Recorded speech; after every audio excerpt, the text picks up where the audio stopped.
Juan-o's world. My baby mama trippin', she been going through my phone. Tired of me cheating, I can't leave these hoes alone. Hella pics, hella tips on my cash app. It's like, hold up a minute. I gotta ask your opinion on the Big Meech 50 Cent situation, dog. All right. All right. Let's get into this. So look, Meech should have did his back home concert with 50. If he would have stuck with 50, 50 owned the rights to BMF. He should not have took that photo with Ross. The era that 50 come from, that crazy 90s era, who you get seen with and your allegiances determine if you live or die. We're talking about a man was shot all them times, experienced levels of betrayal. He been to prison just like Meech been to prison. Lil Meech. Well, he ain't been to prison, but I'm rocking with you. Well, okay, he been to jail. Yeah. And I'll correct that. 50 been to jail, Meech been to prison. Lil Meech, wasn't nobody checking for Lil Meech, bro. Right. 50 put him in acting classes, right, speech classes. Right. He got to be the headline star in a series with no previous history in acting. Right. You say, fuck all that. And you go about the path that you went. I don't think that was smart. You see what I'm saying? And he seen how 50 reacted when Terry took the picture with Supreme's son with the clothes they was trying to do. 50 was pissed about that. And then Supreme come out and say, yeah, I ain't seen my son in 7 years. I don't even talk to the man. And he got my face on t-shirts. See, that's one of them situations where there's so much nastiness in it, I don't even know what to say. First of all, everybody's so comfortable with having a bad relationship with their son and their brother. Man, that right there, that's something else. But we're going to push that to the side. Right. I'm going to play devil's advocate. To me, let's go, Juan-o. I feel like 50 being a hater. For one, people was falling out of love with the whole power universe. 50 needed something. Right. For two, the BMF story would have been what it was going to be without 50. But 50 not having another TV show to back up power would have been bad for him. Understood. To have Lil Meech a part of that story gave it credibility. I feel everything 50 did was an investment within himself. And BMF was an obvious anchor to secure himself. For 50 looked past that lady being a rat. Now, I got inside information. So I got Meech personal letters. I ain't put none of this out. Right. About when it came to the understanding that this lady might have been a dirtbag. Okay. You know what I'm saying? Right. Let's just say, allegedly, Meech and 50 found out around the same time that this lady was dirty. After she had already did things to attempt to benefit him to gain access to having leadership. Right. People saying, now the truth of the matter is, Meech didn't see his contract with 50 until right before he got out of jail because another person he was trying to do business with got it for him. That lady getting 30% off the top. People keep talking about Lil Meech made this, Big Meech made that. Look, fucking the leader of power was complaining about how much he got paid. You telling me y'all paid Lil Meech more than him? And let's be clear, BH, even if they was giving him $100,000 an episode, that ain't no fucking money. He not walking away with the whole 100. He probably pocketing 40, 50 at the most. And then daddy get home and then you got to pay for being a celebrity, which we all know come at a cost. You know what I'm saying? And then that's like how you were speaking on Cal Capone. Cal Capone was the first one to really put that light on you, right? In another aspect, because you've been popping for what you did. He Right. put the light. It's people that's been cutthroat in business to him that he still don't stand in your way of fucking with. As a matter of fact, he direct you. Yeah, look, if you go over there with them snakes, they gonna be able to do this. But you know what I'm saying? Now look, hold on. We gonna deal with these killers over here, right? But look, they gonna put and fuck, they did that to me, but fuck that. I know I put you. I feel like 50 kind of being a hater. Now look, the way you just broke it down, I totally understand your point of view, 100%. What well said, well put together for sure. And just to top it off, 50 ain't showed that much loyalty to nobody that's ever been loyal to him that's not bigger than him. Dr. Dre can make music with whoever. M got songs with Ross, Dr. Dre do too.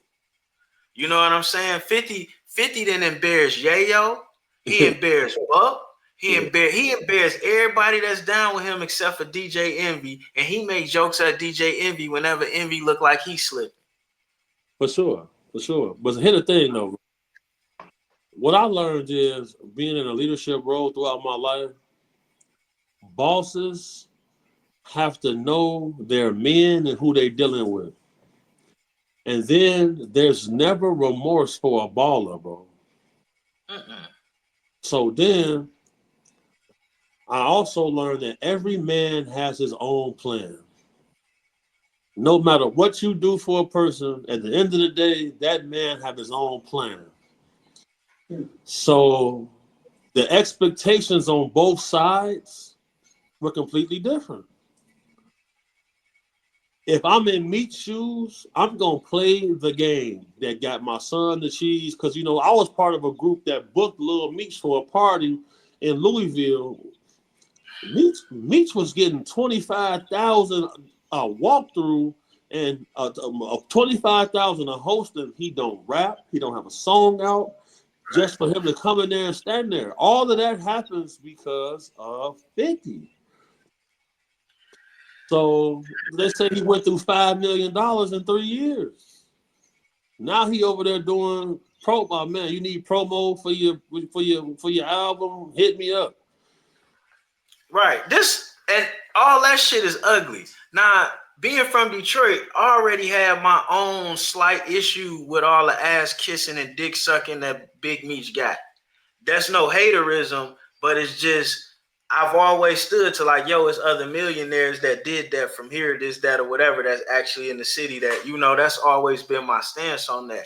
But with that being said, all the same people that gave him all that reverence that was kissing his ass is not trying to spit it out. And it's like, yo, the name wouldn't be as popular if you wasn't kissing his ass, and now you're not going to stand up for your ass kissing. It also wouldn't be as popular if everybody wasn't watching that BMF show while he was gone. I mean, without the show, people were still talking about it. You got whole things that was built off of that shit. Books. And that's another thing.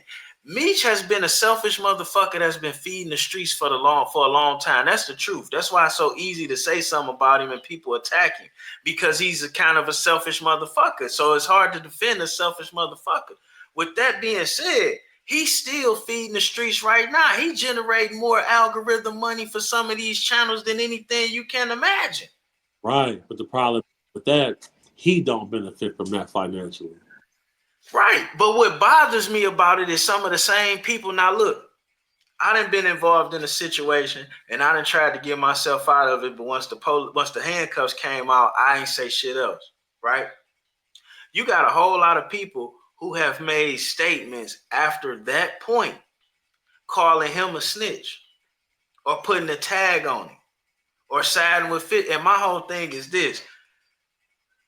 None of these people are in a position to do it, but they all making money off of doing it to him. So in essence, he's still running as king. He's still feeding everybody. And this is why now I have to understand what you're saying about 50 being a hater, because what you just said, 50 know that. And he's doing what he's doing to stop that. Juan-o, you just proved your point.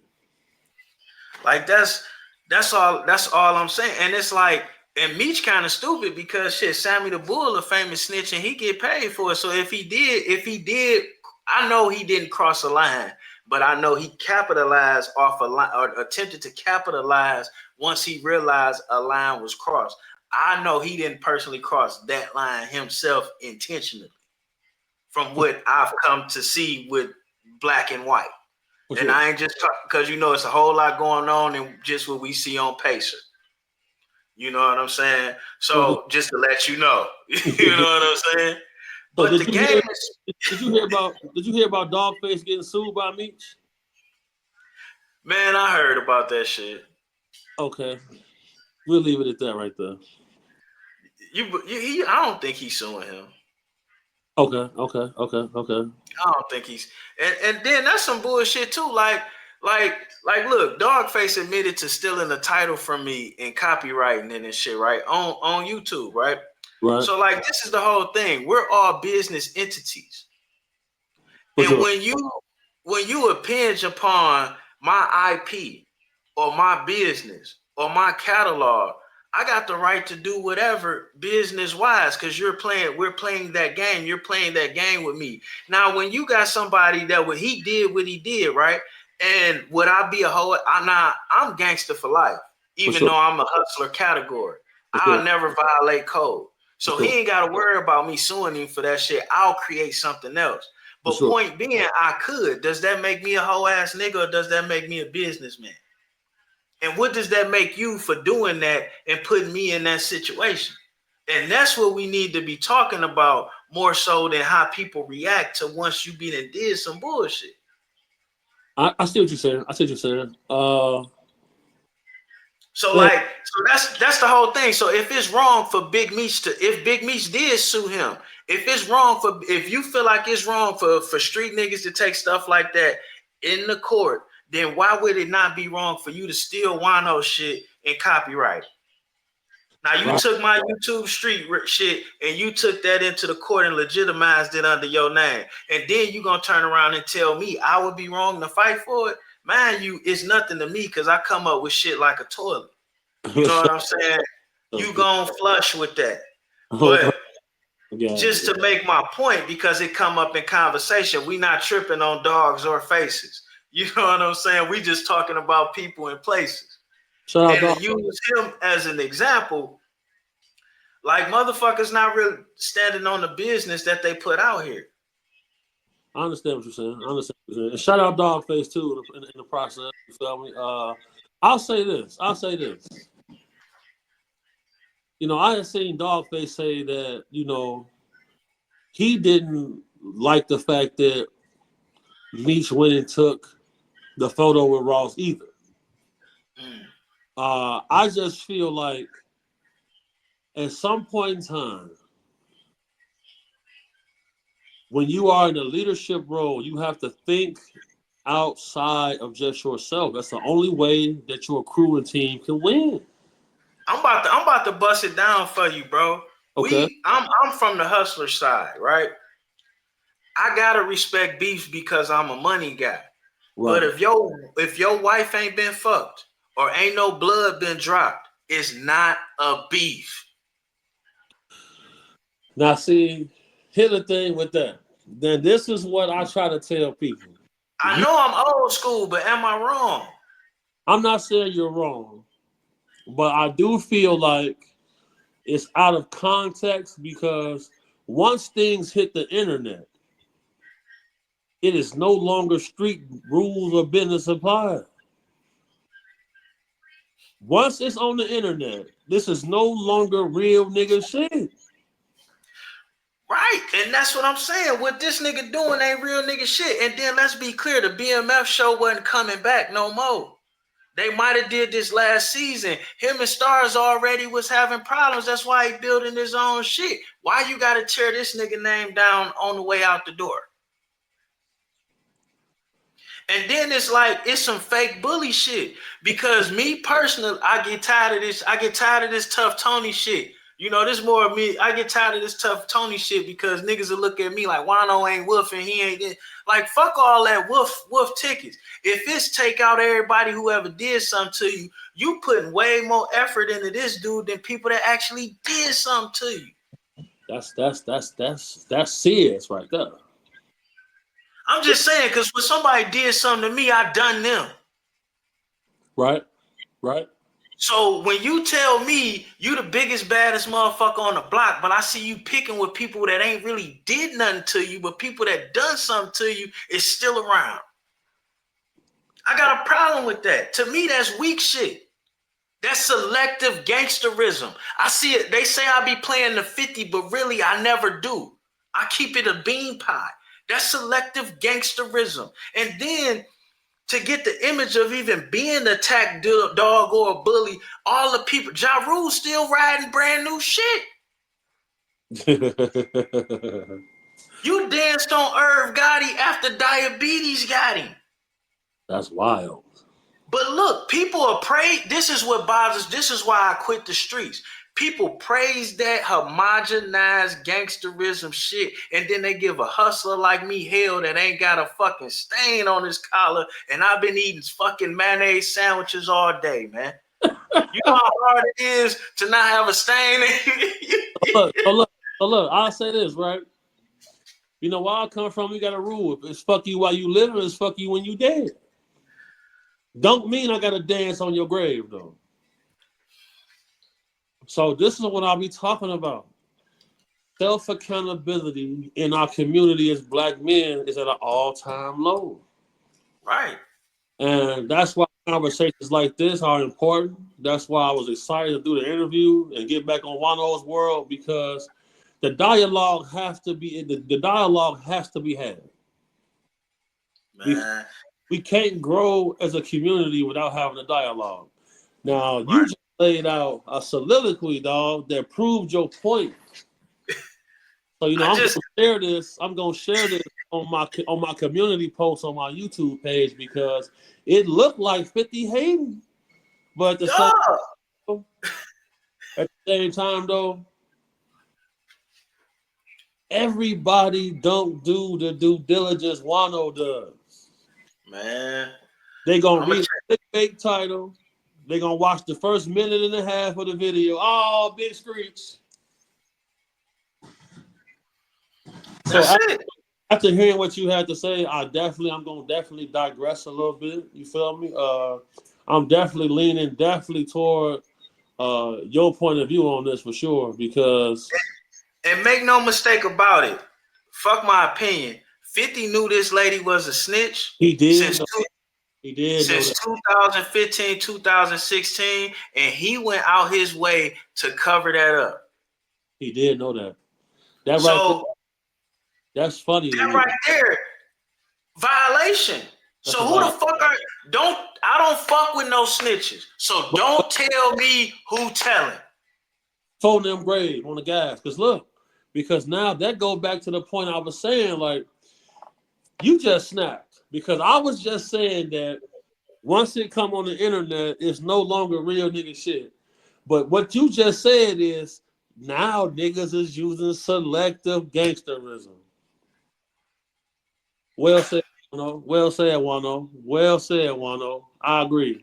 Because I done had several little debates with people about this, but they didn't have all their facts together. So I wasn't able to delve in a certain topic. With the way you broke it down right now, I'm gonna give you an exclusive.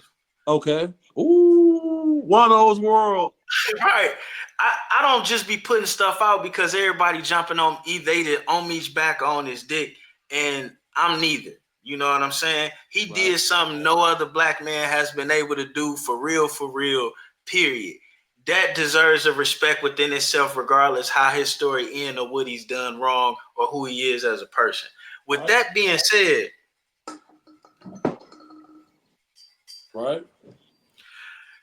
with that being said, this is the other side of what you doing. All somebody got to do is say something about a nigga. We can know everything about him, but all a hater got to do is say something, and then we all jump on the bandwagon. But what we don't see is we picking our own self off one at a time. That's a fact. That's a fact. All them cartel leaders that snitched and just got out of jail, them niggas went home to their money. Nobody's talking bad about them. Well, here's the thing though. With that community, there's a language barrier,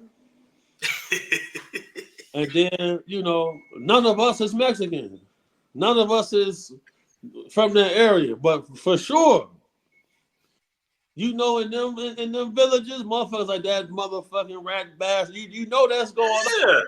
You know that's going on. It's going on. Unless they told on some niggas, then it's cool. Yeah, you shit on us, it ain't no problem. We shit on each other, it ain't. You know what I'm saying? That's what we gotta make a change at. And that's why, before I know you gotta go, and that's why this shit with 50 kind of bothered me a little bit, because us as black people get behind him no matter what he say, just because that motion exists. And it's like, yo, this is not even the best rapper. Shit on his own people. We watch him shit on his own son, and he telling you about loyalty and respect.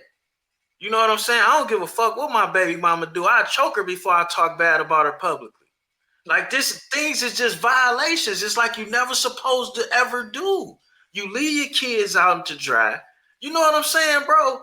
And then you telling me you represent how we all feel as real niggas?